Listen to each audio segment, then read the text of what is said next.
naked. Welcome, y'all, to our conversation today. We're going to get to talk with Makani Themba, the God. Welcome. Thanks for coming. Thanks. Let's see. I'm looking for Makani. Makani's going to be the only one who comes up with me to talk. So these events are for the Holding Change book. And so if you're not Makani, sorry y'all. Let's see. Just gonna be patient. Oh, let me make sure she's not texting me. I hope y'all are having a really blessed day. I hope that things have gone your way this morning, and if they haven't, that this feels like a moment where you can make some pivots or make some shifts. So far, these conversations have felt very like, ooh, we can do whatever we want to do. We can liberate ourselves. All right, let me see.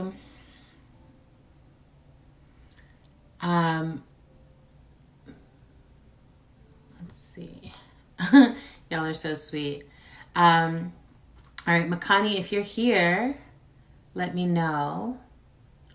And if you're here under like a different name or something, let me know. Otherwise, I'm gonna just chill. Thank you. This is a turquoise silver piece that I'm actually trying to find. If you know of anyone who makes jewelry, I'm trying to find someone who might be able to make me one with gold, a gold and turquoise piece. So let me know if you have a friend who makes jewelry, could make me something. All right, let me see if I can try it this way. All right. Yay! Hey there. Hi, gorgeous one. Hello there. I am sitting, trying Okay, to sitting find the is best always. place. Right? Like, you look fantastic. I Yeah. wore this onion like Oh, I floral love thing for that. you. So it Well, looks I like think I'm I'm gonna naked, stick for you. but I was like, I want to honor beach life and all the things for you. I am all about that beach life. Yes. Yes. How are you, my love? I am good. I am good. I'm reaching back to Reach get back. another book. Reaching back in a Sankofa kind of way. Oh, thank you. Yes, that's And beautiful. oh, come on, without knocking anything over. Yes, I have. We are in my den. Okay, I'm Ooh. late for where you lost my face. We're almost Oh, there. we are in the den in Baby, Jackson, we are in the Mississippi. den in Jackson. Yes, That's beautiful. That's such a good place to be. it is. And love to all the folks who are here. Thank you. And have you done an Instagram live before? I have. I Okay, have. good. Except that I today has been kind of a little bit of a wild day, Oh, yes, but you know what is so much better because I get to see your face. And exactly. I'm like, well, we're together now. we're Um, together now. my We day have a was like constant so mundane series. until this. Like I was like mundane, like go to the pharmacy, like bend over and do a stretch. Like you're getting to talk to Makani, so it's like it's all good. Um, so I just have questions for you. So for folks who are joining us, we are doing a conversation on Makani's essay in this book. I forgot to get my book is close by. Should I run and get it? You don't need it. Is it You good? know Okay. everything that you know, right? Okay, good. I didn't know if you Um, needed me to read any part of it or anything like that. I no, said, no, oh, no, no. good. We're good. I want to like just straight facts, like get from your Let's brain. go. Um, Yes. Come on. I love this. Makani's essay is called "Stepping Up, Stepping In: Facilitating for Freedom." one of my favorite parts of it is that you're like, we're not midwives. And almost all the other people are like, we're doulas. And it's just like, it's one of my favorite things that happened in the book that I was like so geeked out about, that I was like, this is why Makani, because Makani is like, also it's okay to say, this is my position and this is why this position. So I'm going to ask you questions about facilitation and about strategy, right? Because I really feel like what people need to understand is the kind of hybrid role that you hold and that you fight for our right to hold. And it feels important and it's informed. So first, maybe let's go back in the day. When would you say that you became a facilitator? That you were like, oh, I hold space, or there's something that I'm doing here that is, I could be booked as this, you know? Oh, that's funny. I'm still struggling with whether or not. Actually, the amazing Paris Hatcher, who is also in this book. our lovely Malachi calls Paris the Great, and I think that's true. Yeah, I like that. It was Paris who actually convinced me that I was a facilitator. Okay. I was holding, quote unquote, holding space and supporting folks in that way, but I was like, I'm not a facilitator. Inka Muhammad's a facilitator. And it was her that said, I want you to do this facilitation for movement training. And I was like, why are you asking me? I'm not a facilitator. And she's like, no, actually, but you are. And it was that moment I was like, maybe I am. That's great. I love that because that's actually fairly recent. And you've held so many different roles inside of movement. You have started organizations, you have directed things, you've been on boards, you have been part of collaborations, you have helped people through beef and hard moments. You know, you are actually, I think, of the people in the book, you're the person who I've actually co-facilitated with the most. In the most different settings, right? So I love that you're like, So when would you say that well, this might be different for you, because I feel like a lot of people come into facilitation, they're like, oh, this is how it's done, and I'm learning to do that, and then you kind of put your own funk on it. But I feel like you were like, I'm doing my own thing, and y'all are weaving it into this. But how do you feel like you found your way, the way that you show up in a room, the way that you make your offer? I think that's a great question. I think it changes. I don't know if I have a way. Yeah. I think that I am, I feel like I'm like the quantum stuff that shifts, according to the energy. And I'm trying to work on that. And there is actually ritual that you can hold yourself and be less of a shapeshifter. And so I'm trying to learn and study more about that. So, but I do think there's definitely, the older I get, that I have ways. And I think part of that is about having a not really a side, but I care.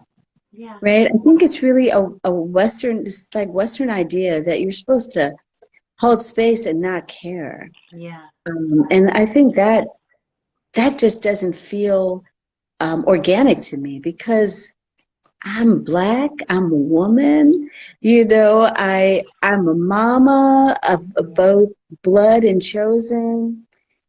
I'm not in this with some kind of quote unquote objective perspective. And I'm like, and if people don't like that, that's too bad. That's right. Sorry. That's right. I love that. And some people don't. Some people don't like it. They don't like it. People will let you know too. People will let you know. I mean, because I do think there is, like, I feel like working with you is where I became aware that, because always throughout time, there's times when it's like, okay, something I know wants to come in right now and is a part of this conversation. And at times, you really feel that push. People are like, the facilitator is a blank canvas.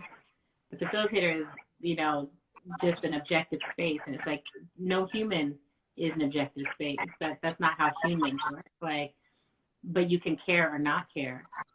And I feel like I always care about the people, and I'm like, okay, I care about y'all. Trust yourselves, make your way. I wanted to ask you, in addition to caring, in addition to speaking up, what would you say are the values you bring into a space that you're asked to facilitate, asked to hold, asked to help? Yeah, that's a great question. I feel actually very intentional about that. So one is that everybody is brilliant. Um, and that we are all interconnected. We're all part of this amazing, brilliant all in all. So there's nothing that's not accessible to us. And so that's important to me to pay attention when people step back from life and be like, no, come on out.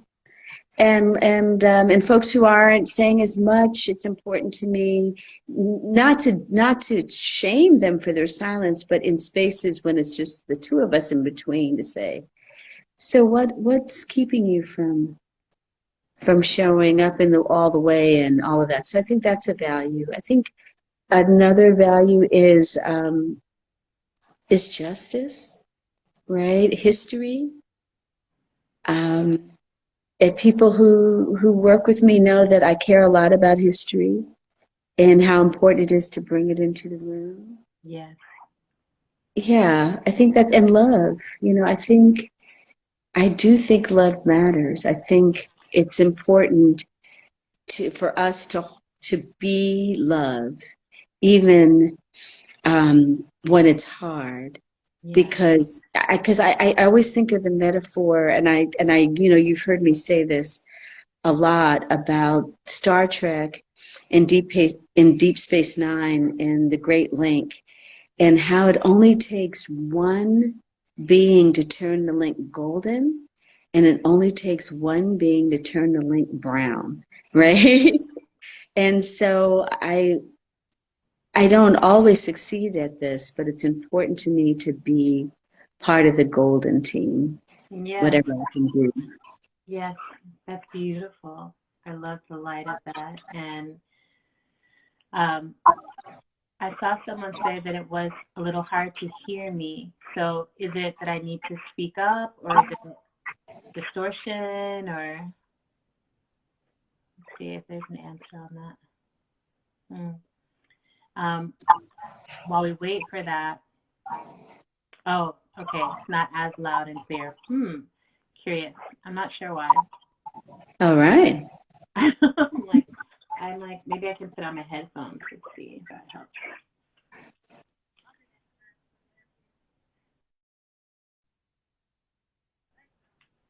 Let's see. How's that?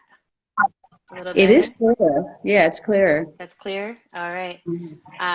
Let's see. Okay, yeah, the distortion, fuzziness people were talking about. And now it has like a space-like quality between the hair and the silver headphones. That's it's not kind of... an accident. I think I know I want to look like I'm going to space.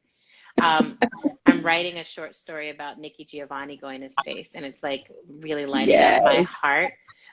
Anyway, we'll talk about that later. So something I wanted to ask you about is when we started facilitating together, I noticed that you had facilitation rituals, and they were really important rituals. Like I could feel the tangible impact that they had on how you showed up and on what was possible in the room. And I wanted to ask you if you would be willing to share any of your facilitation rituals, like how you set up the space, break down the space. No, absolutely. And I also saw a question in the chat around grounding. Yeah, grounding is really critical to me. I am an altar builder. It does not have to be part of the project. As you know, I'll have an altar in the corner. That's my altar. Yep. You're like, just don't worry about it. It's working. It's okay, And I love to build altars together, too. Yeah. I'm a daughter of Oya, for people who know something about that. And I've been stepping into that identity more and more over the last 15 years to just build. that all this change that constantly happens around me in my life, it's like, this is the way it is. This is, it's like, it used to be like, why is this happening to me? And be like, okay, if this is my power, then let me lean into it. If Yes. change is my power. So a lot of my grounding is around that energy. I play music. Uh-huh. You know, I am one of those people who, if it's not considered, against the law to sage and Palo Santo and all those things prior to people walking in, I pray the perimeter of the rooms, Yeah. to hold the space. I try to make sure I know where's east, where's west, where's north, where's south, Yeah. because I know that all of those directions have their own unique characteristics. Yeah. And also try to encourage people to move. Yeah. Um, during which, it's like, okay, wherever you were in the quadrant, let's go to another one, because some are more emotional, Yes. some are more, more sort of air, some are more, these things are real. Yes. There's have passed this information on to us, and for a reason, because it's true, That's right. So I take all that very seriously, and um, and I also think it's important to just hold an intention in quiet Yeah. before everybody comes in. Yeah. And I did that for my house too, actually. When I first bought my house, it was said to me to like walk through each room and hold an intention for the room. And I'm like, oh, this is what I do when I facilitate. This makes sense. That's right.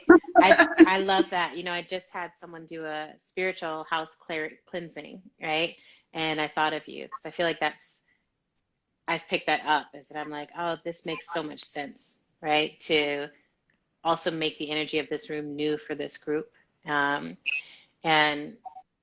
I wanted to let people know, because I see some questions starting to pop up.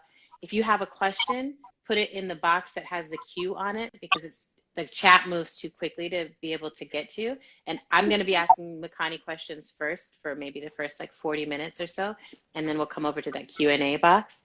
But just for folks who are just tuning in, we're talking about Makani's essay in Holding Change. So I wanted to ask you now about the strategic mind. You have one of the great strategic minds that has been shaping movement and communications for this period of history. Part of why I wanted to include so many voices in this book is because I think a lot of times that work happens behind the scenes by Black and brown women, who then history moves on and people are like, I don't know, it magically happened. Like everybody just like talked about it and figured it out. And I'm like, no, like there's hands, there's hearts, there's bodies, there's strategic minds moving. And I wanted to first ask you, how did you learn to think strategically? Like, where do you think that came from? You know, I, it's weird how things happen in your life, right? So Oh, my wait, first, Makani, your yes, audio just changed. did it? Yeah, let's Okay, so, see. Do hmm, you, maybe, do you I have a have Bluetooth in the it. space or? I do have something like that. I can get a headset. Is it, I or think do you want me to come out? headset maybe. No, I think just let's try the headset because it sounds like it went it sounds like it moved to like a different device or something. Oh, weird. Okay, let's Hmm. see. Because I don't have Bluetooth on. All right. Hmm. It Okay. sounds like there's a robot inside of your phone. Oh, weird. That might be the internet. Oh, okay. So can we, you want to break for 30 seconds for a grab Yeah. from me? Yeah. Okay, let's do that. All right. I'll We're be gonna back. we're gonna get it together. And meanwhile, I can talk y'all through the question box. So down at the bottom where it says comment, where you're making your comments, to the right, there's a little video camera with a plus sign on it. That's how you would request to come in, but no one else is coming in because this is Makani's time. And then right next to that, there should be a little bubble with a Q in it. Um, that bubble with the Q in it is where you can put questions if you have them that you want Makani to actually consider answering. Um, and then if you want to tell people that you're in here, the little arrow over there is another addition.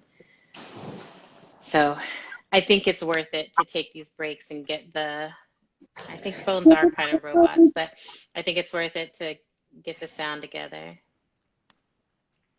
All right, then, let's do that. There is a robot in your phone. A robot in your phone. It won't leave you alone. All right. Let's see. Here we go. All right, we're gonna There flip we up. You go. can see my little ceiling for a minute. Hi, And ceiling. hi, ceiling. Oh, now we got to figure out Okay. what we're doing, I'll have to hold it because of the way my Oh, headset the way the works. stand is? But Yeah. that's okay. Can you hear me? You sound, yeah, that sounds much better. That's Good, the good, good, Makani good, good. voice. Yeah. Um, so you were saying how you learn to think strategically. Yeah, so I think the very beginnings of it was being a child during the 60s and watching people organize. You know, being at meetings with my mom Yep. and things like that. And my mom was an organizer. In a lot of ways, she also had a really demanding job that was like Mm-hmm. really crazy. She like made gold bars at the Federal Reserve, which sounds like super amazing and romantic, but it was like super hard work, and That sounds she very had to difficult. subject herself to like body cavity searches and all these things. It's like really Oh, crazy no. work. And so, but in the middle of all this, she's still like engaged in, fights around like overcrowding our schools and things like that. And so that was the first place. The Okay. other place where I learned to think strategically was actually kind of a crazy reaction um, to like a lot of family drama, right? It became a survival skill. And my Yes. father used to have this thing where he would um, leave I was probably like 11 or something. We were living with him, and he'd leave like some really complicated trig problem or some really difficult thing. And this is before the Mm. internet, and be like, y'all need to figure out the solution to this or everyone's going to get beat. And so we're like, okay, we're going to figure this out. We got it. And so it was like, I'm oldest. I have siblings. We have cousins who are like in college or whatever. And this is like before the internet. So we'd like call people or go to the library and what he was trying to do was teach us to be resourceful. And I think, as crazy as it sounds, I came away from that experience feeling like there really isn't anything that I can't figure out. And Yeah. so there you Yeah. have it. So that is how it started. Survival is a hell of a teacher. Survival is a hell of a teacher. Yes, it's Yeah. kind of crazy. I know some people are like, oh my God. Oh my Yeah, God. I know. Well, but I also think like we're not honest enough about surviving patriarchy, about surviving family and how that shapes what we're able to do in our adult lives. Like I'm just sort of like, Right. like we moved every 2 years. That impacts my facilitation. My dad was a high-ranking Army officer, and I had to battle with him.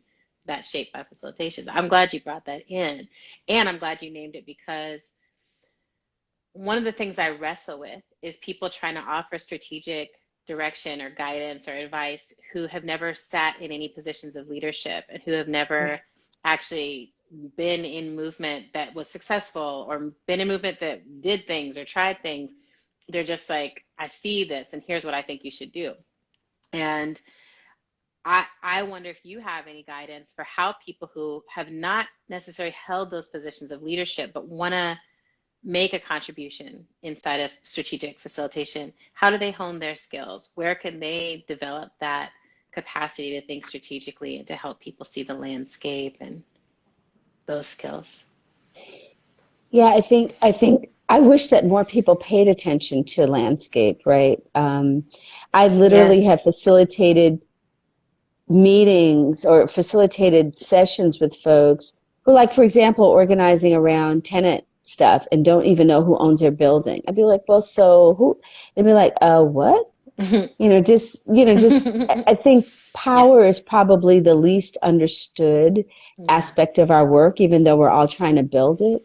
And Yes. people are so brainwashed by this Western culture that they think it's a linear process where they're supposed to be like all healed and powerful, and then they go and build. It's like really weird. Yeah. That isn't anything like what our folks try to tell us. Yeah. That said, I do believe in the power of intuition. I do believe that there are things that we can discover and know without experience. Yes. And but it does require quiet. You know Yes. what I mean? It's not. It's in and so I do believe that there are people who don't have certain kinds of experiences who Yeah. can offer something Yeah. magical and amazing. Mm. And so I want to stress that, right? I want to stress that and honor that. Yeah. And I also want to honor experience, Mm-hmm. because experience is important, Yeah. and it is a perspective that isn't the entire thing, but it Yes. is important. That's right. I really, maybe that's another future project or something, but I really want to make something that allows people who have held executive leadership roles or held movement-wide leadership roles space to develop their facilitation skills and then be able to bring that. Because I'm like, you have this wealth of knowledge that's like, oh yeah, this is what it's like when you start an organization. This is what it's like when your organization comes under attack. This is what it's like when you respond to that. Like I'm like, those are really important things to live through to survive and to bring into the room. Um, One of the things I feel like you're particularly fearless in the face of is conflict and difference, and the fact that people have different opinions are going to beef with each other in a space. And I wanted to ask you to speak to the role of difference and conflict in figuring out strategy for movement and figuring out the way forward. Yeah, I mean, I think conflict Yeah, is natural. yeah, It's unavoidable, and um, and it's and if we understand that, we can approach it just like breathing. It's just a part of whatever. Our heartbeats. Our skin peels and yeah, dead skins drop off. Like all these things are part of a cycle. yeah, And so one of my wishes for the movement with my magic wand is that we don't act so fragile and brand new every time it happens. So that's part of it. And I think that's also another, I think, gift of, and I put that in quotes because I'm not encouraging people to like to be abused, but I think that there was something um, about the ways in which I had to deal with conflict, violence, tension, yeah, that made me just come through it not feeling not feeling fragile. yeah, Again, don't recommend it as a road through. yeah. But and so I want to have respect and care for people who don't know how strong they are. That's right. I think of Alana a lot, and her um, sort of word to us at the vow renewal that her and Mac had. But I wish you this level of fear. I wish you this level of, Yeah, community, all the things. Actually, her picture is just about 3 feet to the right of me. yeah, Um, that, and I think that's part of it, right? We have people who haven't gone through that much, or yes, in the going through, they haven't learned their strength because they're yes. still holding on to the pain of the experience. That's right. And that writ large in our movement has meant the the fear Yes. the fear of getting things wrong, the fear of, and also just this larger thing. And it's not just about Black people, but I want to speak specifically around um, this notion. Some people call it, um, the politics of representation, or all these things. But even now, people who say they're not into it, they are overly concerned with their appearance. Oh, yes. They're overly concerned with the mistakes that they're making, and they really embrace this Western idea of failure, which does not actually exist. It's an imaginary concept that and if we thought of what we call failure as learning, like this opportunity, like, wow, look at that, I got to learn this thing. Yes. I got this thing out of it that I'm so grateful for. Yeah. That's so I feel like that's the role of conflict. Yes. That's the role of tension. It is always teaching us something. That's right. And if we dig into it, think of all the conflicts that we're having that are the same damn things. Yes. That at some point, digging into them, oh my God, digging into them and being like, so what's really going on here? Yes. What hurts?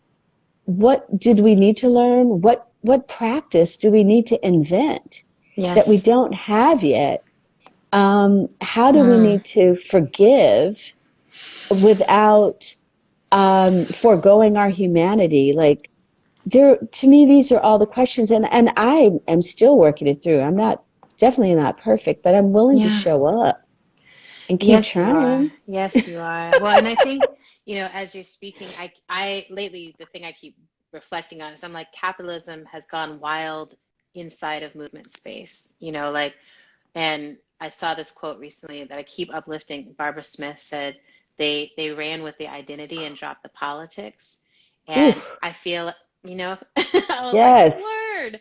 But I feel like the combination of those two things, where it's like we're hyper focused on identity and appearance, and then we're hyper focused on what feels like a capitalistic way of valuing people or devaluing people. Like, you have no worth because you made a mistake.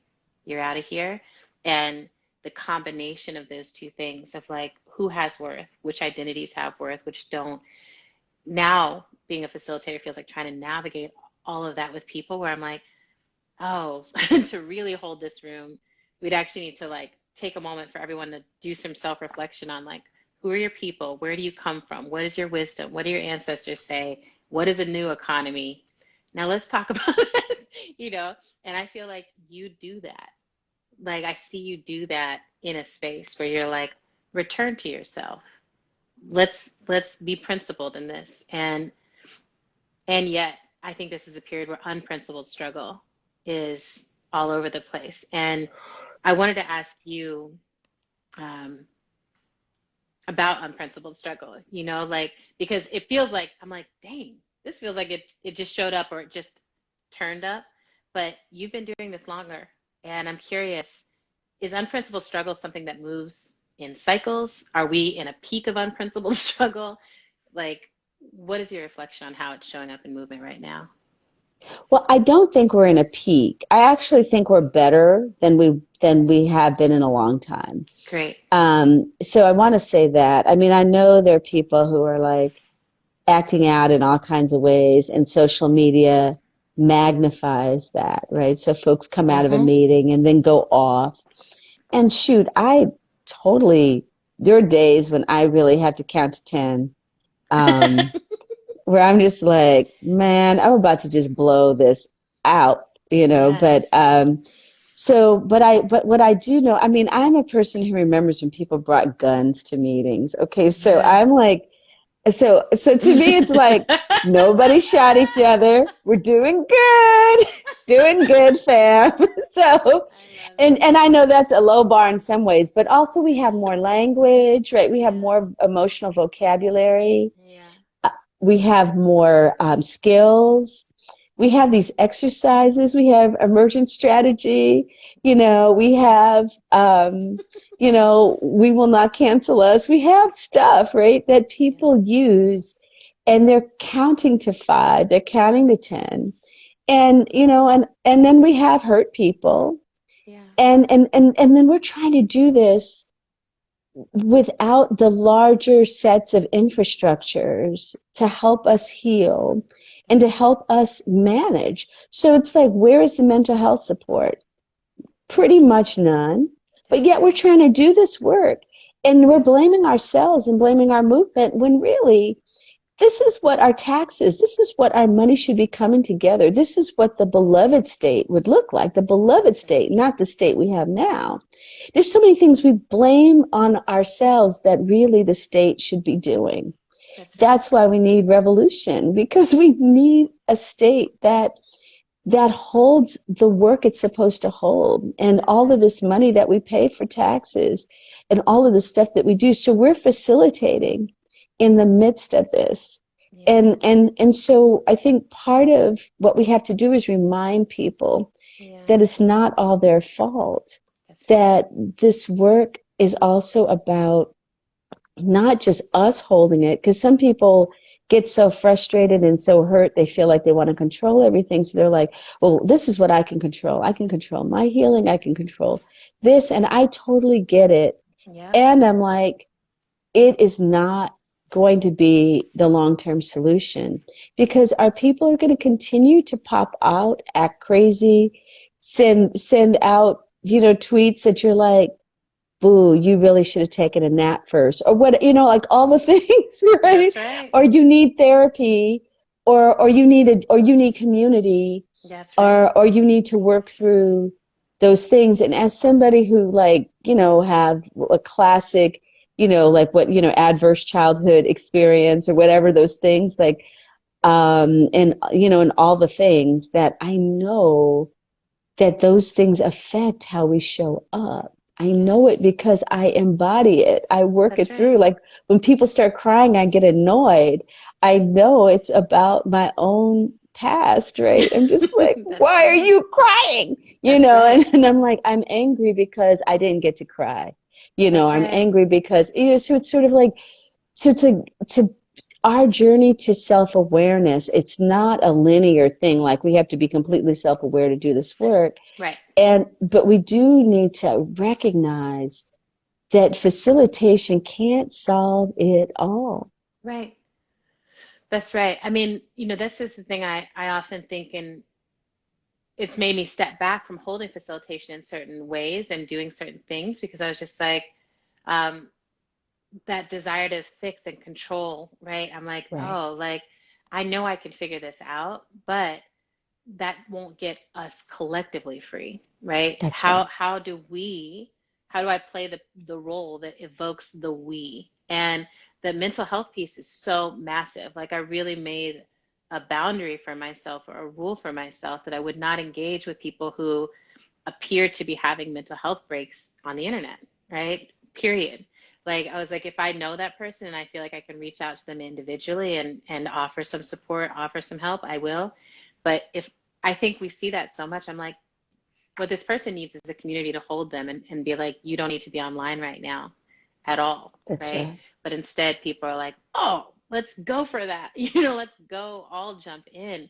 And it's like, instead of having your individual spiral, now it's like we collectively join in everyone's spirals. And I do think it's because of that hurt that each of us actually needs a place to express the rage and to express how crazy our society is, and we don't actually have room for that, right? And so I want to just bow to you because I'm just like, you continue holding space inside of that, you continue stepping into leadership roles inside of that, and I don't think people understand how hard it is to do that when you're informed and when you have that vision of the beloved state and you can see where we are from it.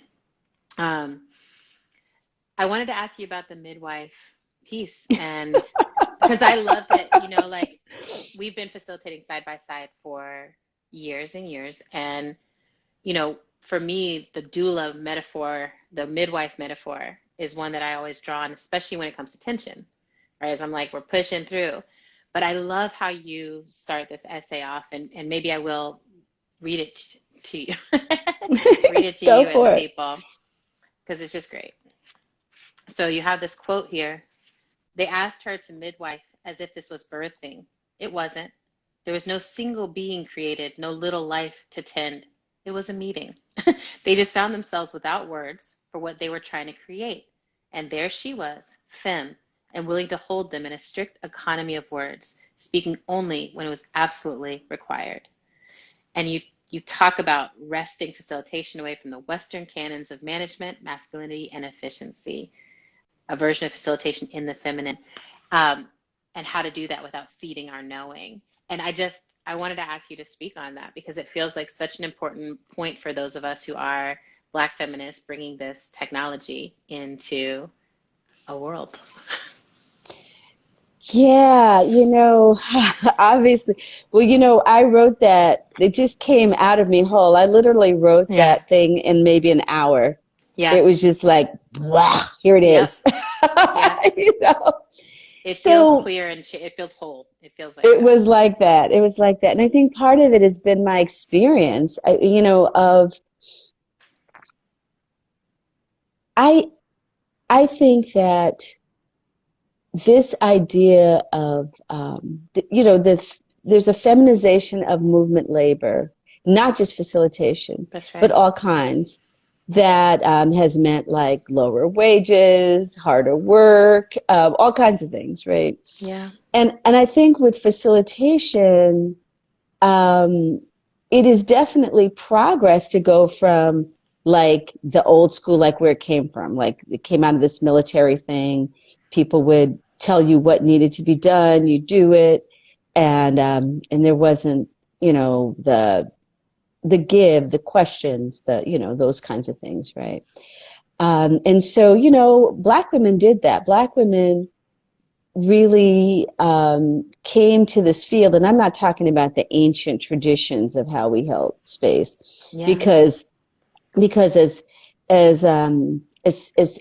indigenous people of all kinds, we have held space with grace and love and generosity and collectivity for millennia. So I Yes. want to own that and say that. And then as we walk into this so-called discipline of facilitation, Yeah. right? And where we're hired and people have these expectations, that it is good that they're less masculine than they were. Yep. But it also isn't good. Like literally, I have been in space where people have just said to folks, "Well, you should shut up." Right? Like you don't really, Yep. and people don't say it to me that rudely. And it's usually not Black people, but it has been Black people sometimes who said it. It's Yep. usually I've had like, like white people who are, working with a foundation where they're just like, literally, I worked with a foundation where they told me to sit in the back of the room, like go from the front of the room, sit in the back of the room and watch them hold the conversation that they wanted to hold. Girl. And I was like, wow, I almost feel like calling their name out, but I I was won't. like, girl. I feel really close. I'm almost there, but I won't. Yeah. I'm on Um, the edge. yes, I'm on the edge. I'll just say that Yeah. they are based in the U.S.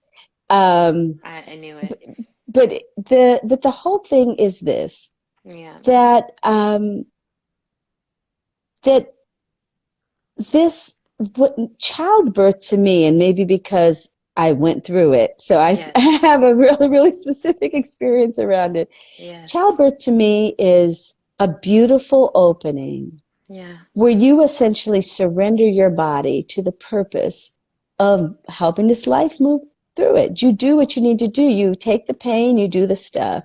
Yes. Um, and then you end up with this life Yeah. that you have been nurturing and moving through your body in a particular kind of way. Yeah. I like to think of facilitation as a more collective process, Yeah. that we hold together, Yeah. and that I'm not there waiting to catch your baby or rub your back or any of those things. We are here trying to get free together. Mm-hmm. We are going to have different roles. Yeah. Sometimes I'm going to facilitate. Sometimes you're going to facilitate. Sometimes you're going to have like I feel like I feel like as much as I think the doula model is powerful and I believe in rebirthing and world building, I do believe Yeah. in world building. Yeah. I do think that sometimes when we get too into that metaphor, people expect to be cared for and served. Yes. They expect us to, catch the baby and wipe the blood and do all the things, like Yeah. figuratively. And they expect us, and they feminize and strip whatever it is we know beyond what we're supposed to do in terms of holding the space. And I Right. don't think that serves us. I Right. don't think that serves the movement. And what happens, the sort of symbiotic thing is that organizers in the room do the same thing for themselves. So if they're facilitating, they don't. So that's why they don't have anybody in the organization doing the facilitation, That's because right. they think it means they don't get to speak. That's right. And that's crazy, right? Yeah. Because then we're spending time learning all about the organization, interviewing people, doing this and Yes. the other, when there are people there who have the skills to Yeah. hold their space collectively. But because they Yeah. have this notion of it as service Yes. and not as collective work and building power together, I feel Yeah. like they miss it. Not that you don't need a doula, sometimes you do, Yeah. but it shouldn't be the whole mode of how we Well, do and it this also work. feels so important to me. Like I think of myself in the doula mode when I'm helping a group birth something, right? Where I'm like, oh, we're actually trying to make something new. But a lot of the work Hmm. is not that. It's the maintenance, right? Exactly. I'm like, okay, now we Exactly. need to have the collective parental book, and it's not a feminine role. It's a everybody needs to do this role. Um, but I really appreciate you naming that because what it's going to take to change at the scale that we're interested in changing things does require the work of everyone. And it does feel all the time like people are trying to figure out a way to look like they're doing the work but not do the work, or just straight not do the work, because the work is hard. And we've been socialized towards convenience, socialized towards like, what is the quickest way from point A to point B? And can you do all the labor? And then I just end up there, right? And I think there's something Yeah. really incredible about, you know, being able to show up and be like, actually, there's a lot of work to do, and we can do it. Our people have done it. That's how we're here now, and we can do it. This is our time to do it, and others will do it. And what we want to do is create a culture that people want to be a part of inside of that. Yeah. I think that's right. And I remember reading an article January 1st, 2000 in Yeah. the Wall Street Journal Yep. about the ways our brains are changing as a part of this new millennia. Yeah. And one of the things they talked about was how people will, because of the way our mirror neurons work, that Mm, there are going to be more and more people who would think they know things that don't actually know things because they're yes. watching somebody else know it. That's right. And that describes a whole lot of the phenomena. I felt so grateful I Yes. read that article like 21 years ago, because Yes. it was like I see a lot of people, they're not even trying to make it easy. There's Yeah. things that they even do that are super hard and unnecessarily so. Extra But hard. they they do think that they know organizing because they watched something That's or right. saw something or read something, and then their brain has convinced them, because that's part of how our brains have shifted. There's a power in Yes. that, because there's something about absorbing a thing and thinking you could do it and then acting on it Yeah. in a particular kind of way that is a shortcut. It is That's like, right. like a little Yes. gateway. Yeah. But if you don't do that work of going through the gateway to actually do the thing, you can think that the thinking of the thing is the same as the doing the thing. Yes. And that is Yeah. and that is where we are. And yeah, and we do have a lot more people in movement who Yeah. are middle class, who Yes. lead stuff. Yes. And I don't think we have really had a conversation about how class Yes. shapes the work. I think that's huge. I mean, both the things, right? Like I think there's something around I'm often surprised that I'm like, oh, you showed up here and you thought that there wasn't going to be conflict, or you thought the conflict was going to work the way it does on Twitter, where you can just say whatever and no one's going to come at you, or all these things. And I'm like, I love that explanation. That's like, oh yeah, there's the thinking or the reading or that piece, and then not doing the practice. And I feel this humility of it, where I think about kids who like watch karate movies or whatever, and then they're like, and it's like, you will not defend your life with those moves, but the desire to learn those moves is there, and how to meet that then with years of rigorous practice, and I think of organizing as that space where it's like, it takes years of rigorous practice. It takes years of making mistakes. It takes years of sitting in groups of people who don't know how to do things, figuring out how to do things, and how do we make it compelling, right? Which I think is not compelling if people are scared to make mistakes. That's like literally one of the things that makes it the least compelling. So I'm so curious about what's going to continue to unfold. I think those of us who do get to hold space, getting space to name, like we see this happening, feels important to me, because I feel like 5 years ago, I felt like people started to whisper it. Like, have you noticed that a lot of people are showing up who are not actually interested in the organizing, but they're really interested in the attention, and like, how do we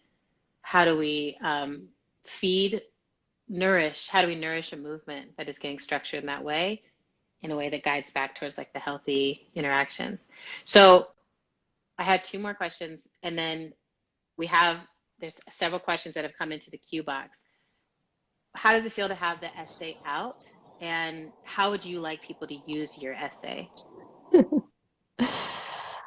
I hope that, especially the sort of numbered points, that folks will pay close attention to that. I mean, of Yes. course, read all of them, because I feel like all of them together, and all that you contributed, it's, as the book itself, it's sort of like we're like guest stars in this amazing book that you've put together. Can I just read the numbered points to people? Oh, sure. So I'll just read the headline, right? Yes. So these are 4 ideas to help get the conversation started around intentional learning and strategy development. So the first is mapping access and experience as part of the process. So that landscape piece, right? The second is actually sharing our study resources, because studying is so important. I want to see so many book clubs. I do. So many book clubs. Third, map and track emergent questions, no matter how seemingly simple. And having been in the room with you where this happens, Makani has this great process where people literally write the questions, put them in something, let's gather them, and it changes the nature of the room to actually map those questions and understand what's emerging in people. And then the 4th thing you said is be rigorous in our study of how folk have approached and are approaching the work. So, how is the revolutionary question? How is always the revolutionary question? How changes everything? Yes, that's great. Anything more you want to say about that? I think the bottom line is that, being abolitionist, being feminist, they're more than words. And so it's like, so I think for all of us, it's like, what does it really mean to be an abolitionist without forgiveness and transformation? What does it mean to be a feminist when femme bodies and femme brains and femme identified people are doing this labor, right? Without us being more sort of politically clear. Like, I love that identity without the politics, like that right there. Yeah. So I think those would be the only things I would add to the, other things. So do you have like an additional 10 minutes for some of these questions? Yeah, we can make this happen. Yeah. Okay, great. So there's a couple questions here in this theme, so I'm going to get at them. How have you effectively and respectively held people accountable when facilitating or organizing a space? That is always fun. It's a part of it is I have to be careful because of my age. What I find oftentimes is people have mother issues, and so what could be said by somebody their own age the exact same way, Yes. people take it a little extra sometimes, not all the Yes. time, but And that's your sometimes. mom.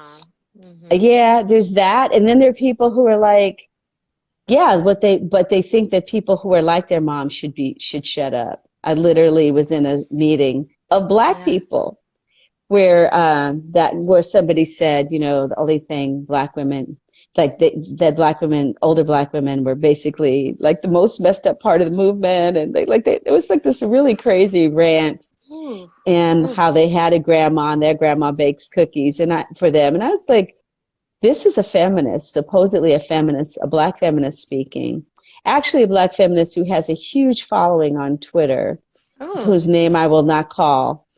Um, Like, and please, Makani, and yes. again, that was like, I don't know, that was like 6 years ago they made that Ooh. statement in this meeting, and then literally like 10 minutes later came to me one on one to ask me for some help on something, which was funny, but anyway.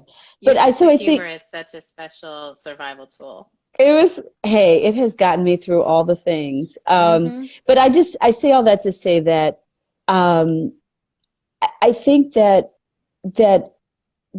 it's good. Questions are always good, Yeah. and that's something that Fred Ross Sr. used to say, who was like one of the lead organizers for the United Farm Workers. When in doubt, ask a question.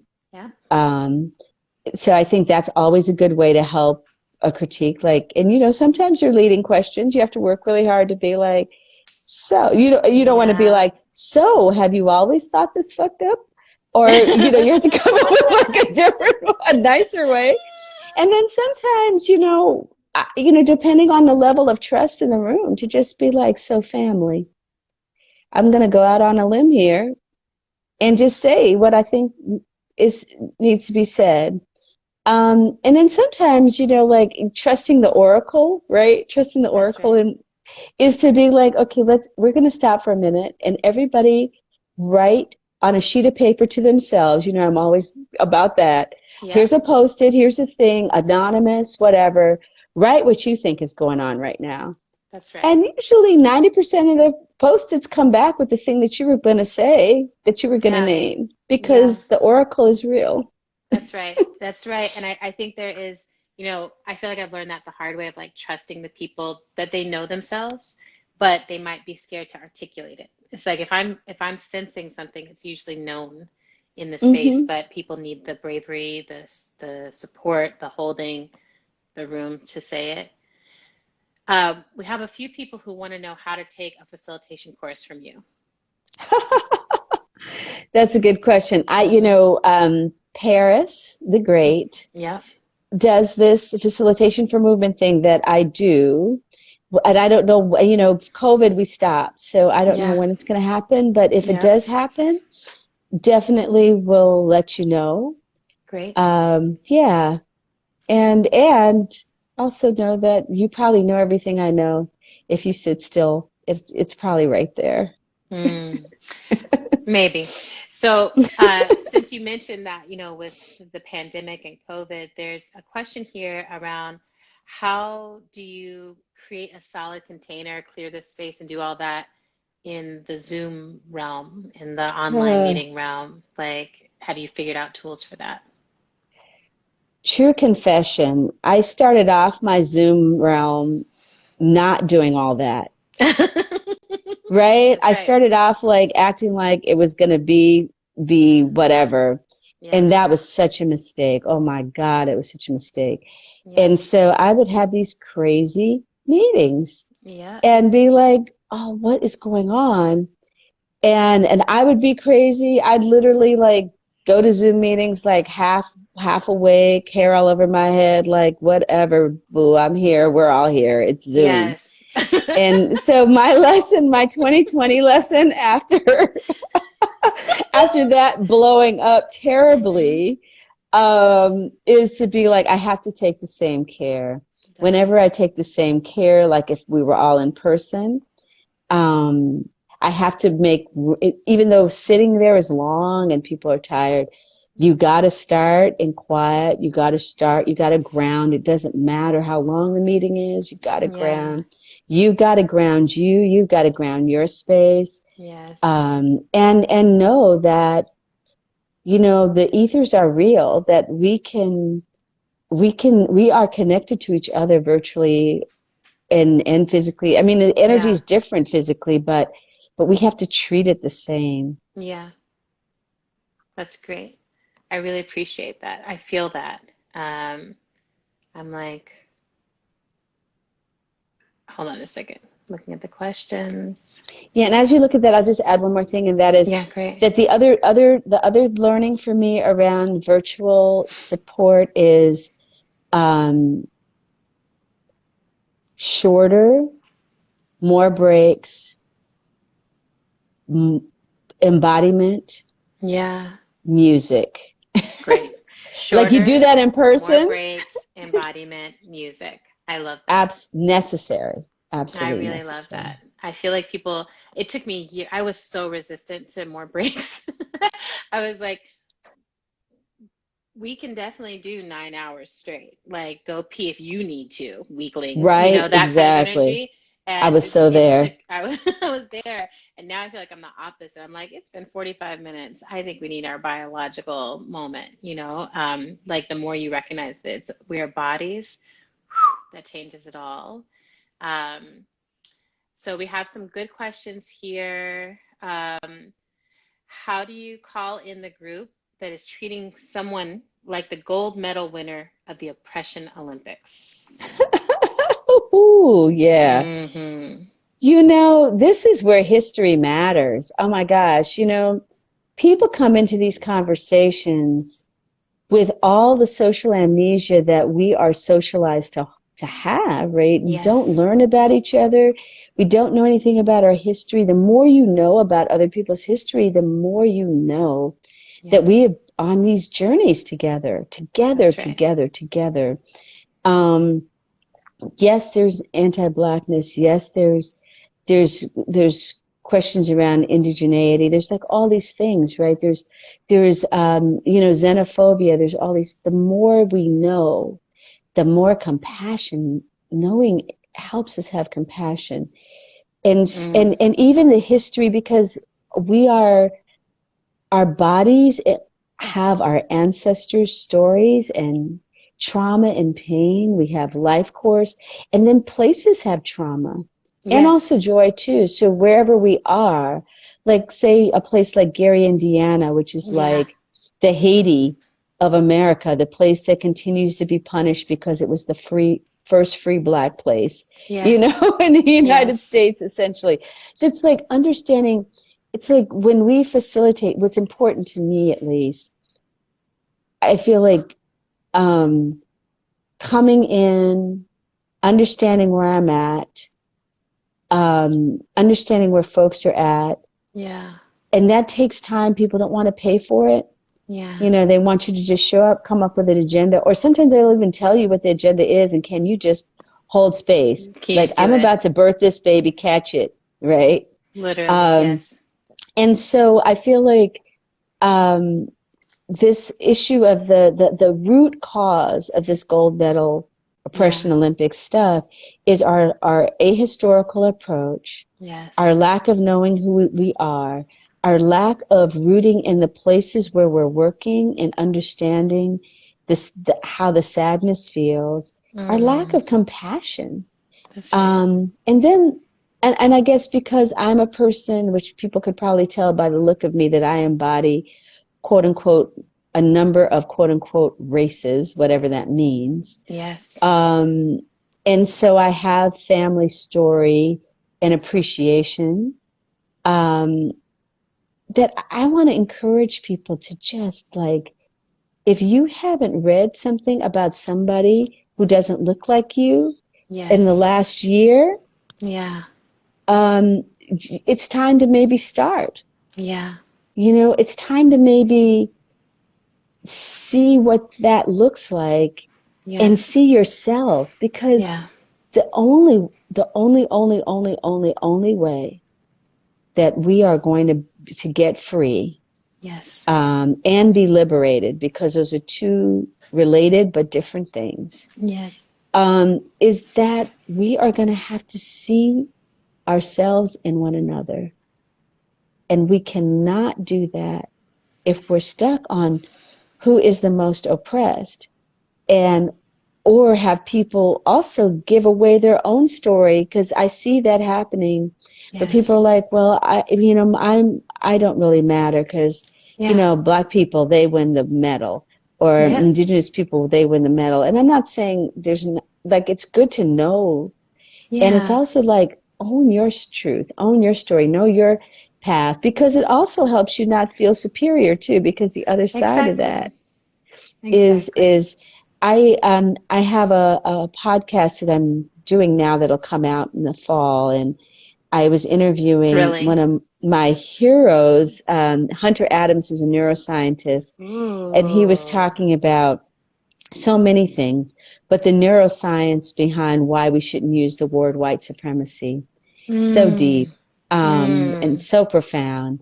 Mm-hmm. And partially he was talking about what it triggers in our brain, and how we should just strip it from our vocabulary, what's as Mm-hmm. movement people altogether, and call it either white sociopathy, or because that's what it really is. That's what it There's nothing is. supreme about it, right? That's right. And I'm like, yeah, I want to do that. And I think that part of how we get there, Yeah. because the sociopathic nature of not is sociopath is a person who doesn't recognize themselves and other people. That's right.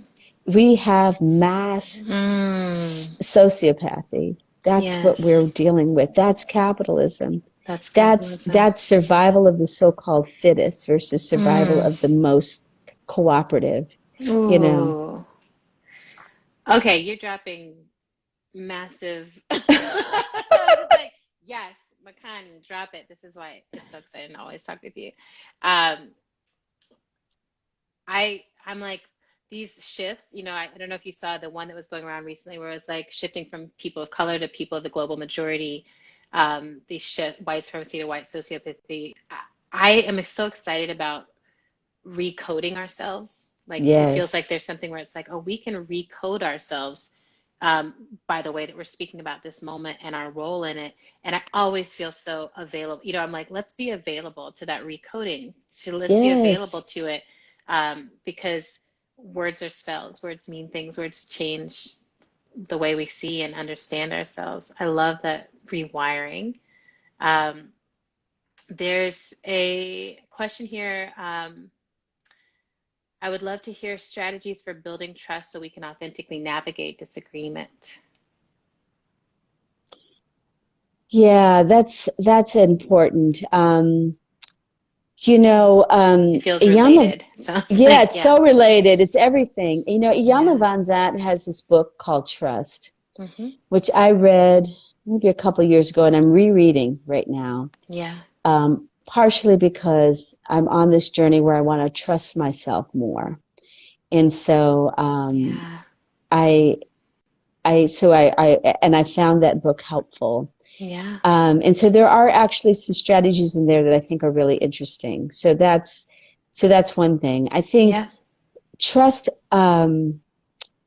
We talk about trust being earned, and I wonder if we didn't think of ourselves as so fragile, could we just give it? That's right. Could we just give it? Yeah. And when people do things that we think are out of trust, we just talk to them, because actually it's how we see it Hmm. that's more important than what they do. I mean, if they're Hmm. not literally hitting us or something, like, great. I feel like that could be my issue, because I know, like I said, I've survived Yeah. a lot of things, but I feel like there's a place where we could start off with, like, hey, I don't know you, but here's what I value. What do you Yeah. value? Yep. Let's hold these values together, and Yeah. let's agree that when people step out of it, we have a process. So I think Yeah. process is important. So it's about trust in a certain way, but also you need process. Yeah. You need principles. You need to articulate them before shit happens. That's right. That's part That's of right. our work, right? In terms of quote unquote holding change and holding space. And Yeah. it's worth it. It's not touchy feely. It's not useless. It's like that's part of what it means to do it, and then to know that if somebody steps out, that there's a thing and you know what that Yes. is. And Yes. then the last piece is that um and this is where abolition comes in, right? Mm. It's like, what is punishment? Mm-hmm. And what is does it have any relationship to transformation? I don't think so, personally. Yeah. Um, and I know from my own life that it's not the punishment that helped me shift or become Yeah. who I am. It was the trust that I could be something better than how I was showing up in the moment. That Mm. abolition is trust. At the heart of abolition, if you call yourself abolitionist, but you have no trust, you are not an abolitionist, because you're there to punish people and hurt them, That's and right. or isolate them, because you feel fragile. Abolition is the ultimate Yeah. trust. It's the ultimate opening. It's the ultimate trust in yourself to know that Mm-hmm. you won't be hurt or harmed, Mm-hmm. right? To whatever had happened, to believe and know that it can be repaired, Yes. right? That is, to me, Yes. why I strive to be an abolitionist. That's I'm right. not, I strive to be a feminist. That's I right. strive to be a, a being, because I know that who we are, the essence of who we are, as many people have said, is we are light. We Yes. are stars. That's who Yes. we are. Yes. And however we're showing up, that's what I want to trust. That's And right. that's what we want to encourage. Oh, Makani, that's sacred. That's sacred, sacred, sacred. I feel like this idea that we are trying to liberate ourselves from systems that don't allow us to learn so that we can actually learn. And the learning is remembering. Learning is Exactly. remembering. It's like, oh, wait, remember who I am. Remember And who we are. remembering, like member Remember, as put it all back body, together. all of it, Yes, memory, all of it. Yes. I am so grateful to you. I'm so grateful for I'm you. so grateful to you. Like the work you're doing, you know, you have one of these bios where I'm just like, I literally don't know how, like, I just feel like it would just take so long to say and I want people to understand that I'm like, you are just getting the tip of the iceberg. It makes me so excited that you're doing a podcast so that there'll be more content available.